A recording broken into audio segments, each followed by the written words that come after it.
What's going on, guys? Today I'm going to show you one of the best extensions you could have for a Pokemon Nuzlocke, and it's called Pokelink. Let's get into it.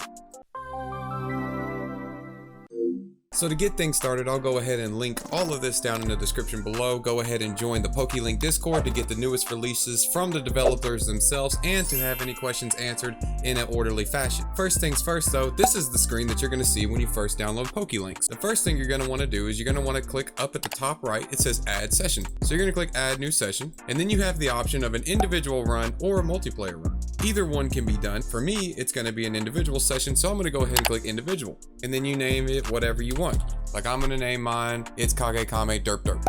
Continue with session setup. Now you can either do the manual or the automatic party management. I suggest automatic if you don't want to mess with it too much, but if you're a stickler for details, then you can go ahead and click manual. Whoa, getting ahead of myself. Maybe we should talk about common errors first. So probably one of the main errors that a lot of people have been running into is not finding the Lua51.dll file. There can be a couple of reasons for this, but the main reason is that you just need to plug it into your actual folder that contains your emulator. As you can see, for an example, here is mine right here, completely highlighted. I will also leave this down in the description below, so you guys can download this exact file. I'll even include the emulator and everything for Google Drive link, so that way you guys can just go ahead and download it from this video. Hopefully it'll help you guys out and you won't have to worry about any errors. And now back to your regularly scheduled program. You want to drag and drop your ROM wherever you have it installed into the actual Pokelink app. Pokelink will automatically detect what it is and what generation it is, and then it'll tell you some supported, some unsupported, and some known issues.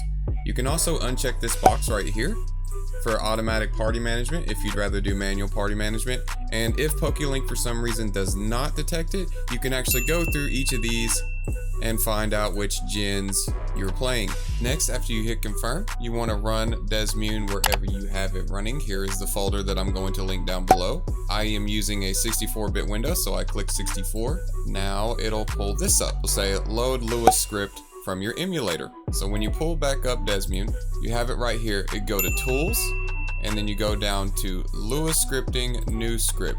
Copy this right here, go ahead and paste it in there, and then it'll run. Voila, just like that. Go ahead and you can either minimize, exit out, it doesn't matter. And now it says waiting for game data. Go ahead and click next. And then you can change your username to what you want to be. I'm going to leave it as Kagekame, port 3000 is fine. And you will be the host. Go ahead and create local server and complete session.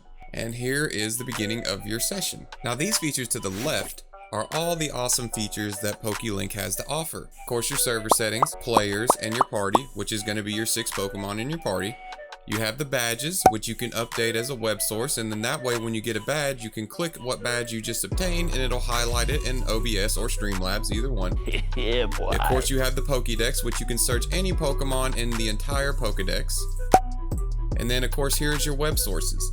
Web sources are how you actually add Pokelink into either OBS or Streamlabs or Stream Elements, whatever you're using. This is how you add it by using a web source. And then you have your route trackers, your settings if you want to change anything, your session name, your location path, any of that. And then of course the about from the core developers and all the awesome people that made this. Cringe. Next, you want to head back up to web sources. And when you go to web sources right here, you're going to see select a theme. They have numerous amounts of themes that you can pick from, and this will be your actual setup in your Nuzlocke. From here at the bottom, you can change your sprites to either animated or just a picture, but it'll update in real time, and it's a really useful tool to have. And you just have to apply the changes to your theme to make them set into your OBS or Streamlabs dashboard.